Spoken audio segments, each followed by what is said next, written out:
यहाँ दो बातें हैं। एक तो वैदिक, मतलब जो वेद से संबंधित है सब वो वैदिक, क्योंकि वैदिक म्यूजिक अपने आप में अलग नहीं है, हमें इससे अर्थ समझना चाहिए वेदकालीन music, the music prevalent in the Vedic period and has come to us through the literature and the oral tradition. दोनों तरह से हमारे तक आया है, हम उसकी बात करेंगे। वो आया कहाँ से है, वो आया कैसे है, कैसे हम लोगों ने उसको ग्रहण कर लिया, ये बहुत सारे विचार हैं। ऋग्वेद में ही सूक्त आता है, नासदीय सूक्त कहलाता है। आप सब संस्कृत बैकग्राउंड के हैं ना, मेरा ख्याल है कि यहाँ सब लोग संस्कृत खूब समझते हैं, जो मैंने कल वार्तालाप आप लोगों का सुना। तो नासदीय सूक्त है एक 10th chapter Rigveda 127 number of नहीं 10:129 बोलते हैं हम उसको। वहाँ वो कहते हैं न सतासीत न असदासीत, ना तो यहाँ सत था ना यहाँ असत था, यहाँ था ही कुछ नहीं। तो सब कुछ जब था ही नहीं तो फिर सब कुछ हो कैसे गया? This is the question. न सतासीत न असतासीत, ना आसीत पृथ्वी न व्योमन, कुछ पृथ्वी नहीं थी, आकाश नहीं था, पानी जल कुछ तो नहीं था, ना ये पशु न पक्षी न मनुष्य न जात, यहाँ तो कुछ नहीं था। फिर कहाँ से सब कुछ आ गया और कैसे आ गया? तो अब इन सवाल हैं ये सारे। तो उसके बाद क्या है, उसके अनुमान हैं ऋषि के, ऐसा भी हो सकता है, ऐसा भी हो सकता है, वैसा भी हो सकता है, जो बाद में जा कर के सृष्टि विषयक थ्योरीज बन गई।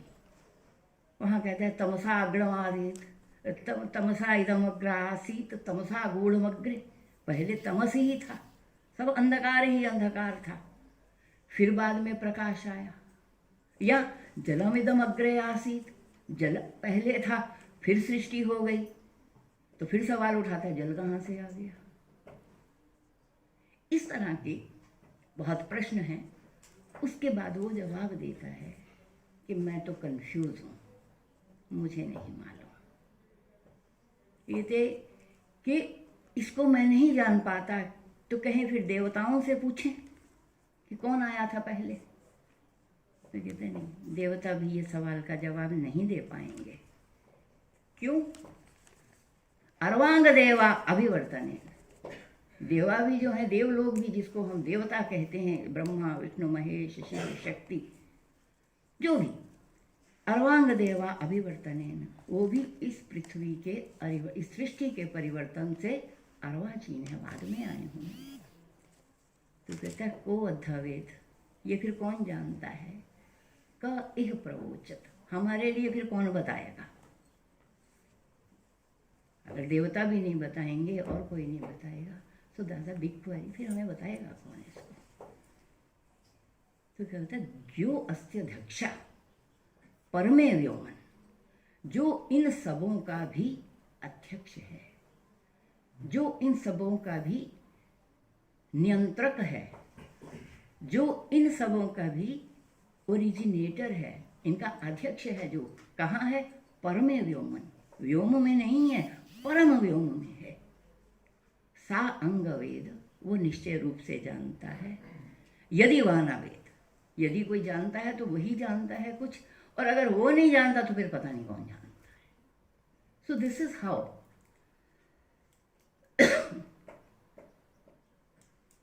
सवाल उठे, जवाब बने। सब लोगों ने अपने अपने ढंग से सोचा विचार। इसको खोल दे थोड़ा सा, हो रहा है।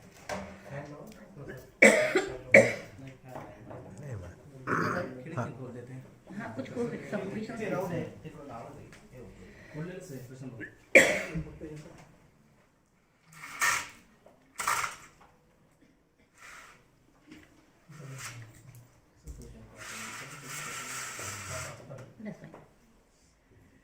तो अब इस सवाल का जवाब देने के लिए क्या करना पड़ेगा? सोचना पड़ेगा, चिंतन करना पड़ेगा। जिन लोगों ने चिंतन किया, री शब्द है हमारे यहाँ धातु। एक बात मैं पहले से बताऊं आपको कि जो भी चीज़ ज्ञान हमारे पास आता है वो आज जो उपलब्ध है वो शब्द के माध्यम से है। तभी मैंने कहा कि वायु जो है वो त्वमेव प्रत्यक्षम ब्रह्मासि, वायु तुम ही तो प्रत्यक्ष ब्रह्म हो। जो बात कही जाती है तुम्हारे माध्यम से श्रवण तक पहुंचती है, श्रवण इंद्रिय तक। तो ये ज्ञान क्या है? ये ऑडिबल ज्ञान है, सुनने वाला श्रुत ज्ञान जिसको हम कहते हैं। तो इस ज्ञान को जानने का जो साधन है वो मुख्य रूप से शब्द है। शब्द की 3 शक्तियां होती हैं। शब्द is a very powerful media. शब्द की 3 शक्तियां होती हैं। एक तो है अभिधायक। अभिधायक मतलब जैसा किसी का नाम कर दिया वैसा उसको उसने बता देना है। तो ये अभिधायक शब्द जो हैं ये थोड़े दिन के बाद हो जाते हैं रूढ़ हो जाते हैं।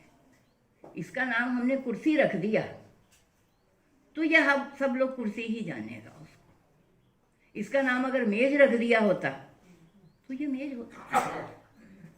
तो इसको कहते हैं अभिधायक। किसी को कोई किसी की संज्ञा कर देना, ये होता है अभिधायक अर्थ। तो फिर हम उसको उसी नाम से जानते हैं। दूसरा होता है लाक्षणिक अर्थ। दूसरी शक्ति है शब्द की लक्षणा। हम उसके लक्षणों से शब्द को जानते हैं। शब्द तो कुछ कह रहा है लेकिन उसका जहां से रिलेटिविटी हो रही है वहां लक्षण कुछ और है। शब्द है गाय। गाय शब्द से हमें एक पशु का बोध होता है, लेकिन वही गाय शब्द अगर मैं कहती हूं कि ये लड़की तो गाय है, फिर क्या बोध होगा? फिर गाय के गुणों का बोध होगा। तो हमने लड़की को जो गाय नाम दिया, उसकी जो संज्ञा कर दी लड़की की गाय है, तो उस गाय के गुण कर्म के आधार पर उसकी संज्ञा की है। ये शब्द क्या है? ये रूढ़ नहीं हो सकता, ये लाक्षणिक है। किसी मनुष्य को देख के कह दिया आप तो देवता हो, तो उसमें उन देव गुणों का आधान कर दिया हमने लक्षणिक रूप से। तो हमें उस राम श्याम जो भी उसका नाम है वहां उससे मतलब नहीं है। ये शब्द का लाक्षणिक गुण होता है।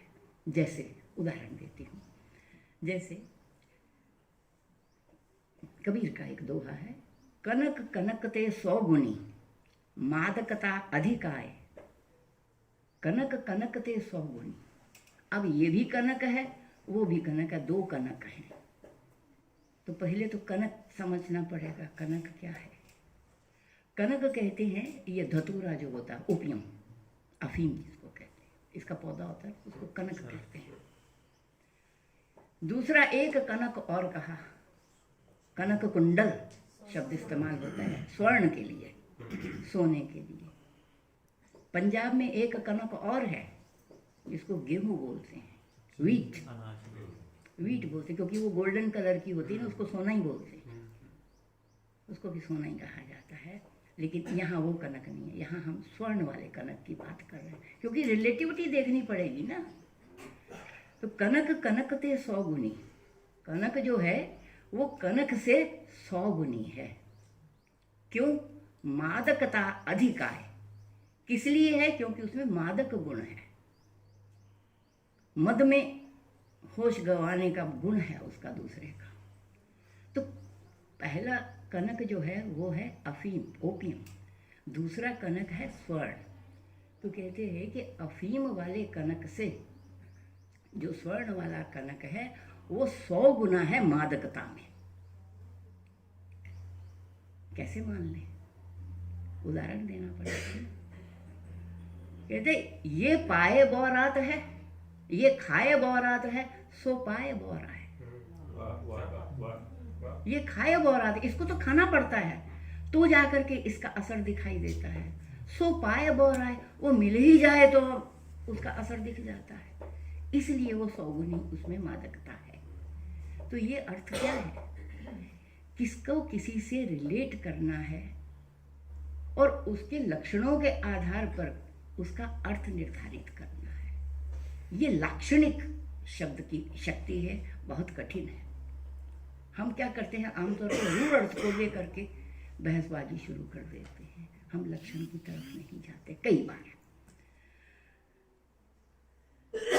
अब ऐसे ही तीसरा जो शक्ति है, ये लक्षण की भी बहुत सी हैं, सारोपा, साध्यवसाना, बहुत रूप हैं। आगे मैं उस डिटेल में यहाँ नहीं जाऊँगी। साहित्य दर्पण के पहले अध्याय, दूसरे अध्याय में आप इसको विस्तृत पढ़ सकते हैं।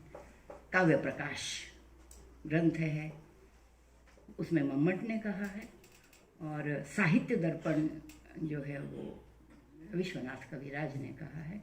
That is easier to understand. Hindi उसकी टीका भी है। अब तीसरा जो शब्द की शक्ति है वो लक्षणों से भी नहीं जानी जाती, वो व्यंजित अर्थ से जानी जाती है, उसको व्यंजना कहते हैं। तो पहली अभिधा शक्ति है, दूसरी लक्षणा शक्ति है, तीसरी लक्षणा, लक्षण के द्वारा, तीसरी व्यंजना शक्ति है। व्यंजना मतलब यहाँ व्यंजन से अर्थ नहीं है, यहाँ व्यंजना का मतलब है भाव अभिव्यक्ति। जो हम अभिव्यक्त करना चाहते हैं वो शब्द नहीं कह रहा, लेकिन उसको कौन कहेगी? हमारे जो कहने का तरीका है वो कहेगा, उसकी जो पंक्चुएशन है वो कहेगी, उसका जो स्ट्रेस है वो कहेगा, उसका जो सॉफ्टनेस है वो कहेगी। मैं कहती हूँ रोको मत जाने दो, इट्स अ कमांड, रोको मत जाने दो।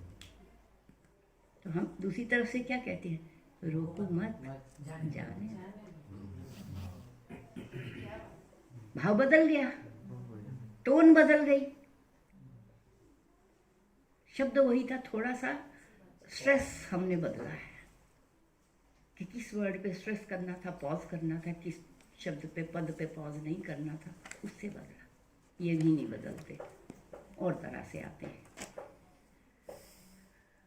राधा कृष्ण का छेड़छाड़ सब दुनिया में मशहूर है, हमारी संस्कृति का प्राण है रस का। तो बरसात का मौसम है, कृष्ण देर से आते हैं, अंदर से आवाज आती है, को हो, आप कौन हैं, हु आर यू। दरवाजा खोलने से पहले पूछा जाता है, किम भगवान, कौन है आप?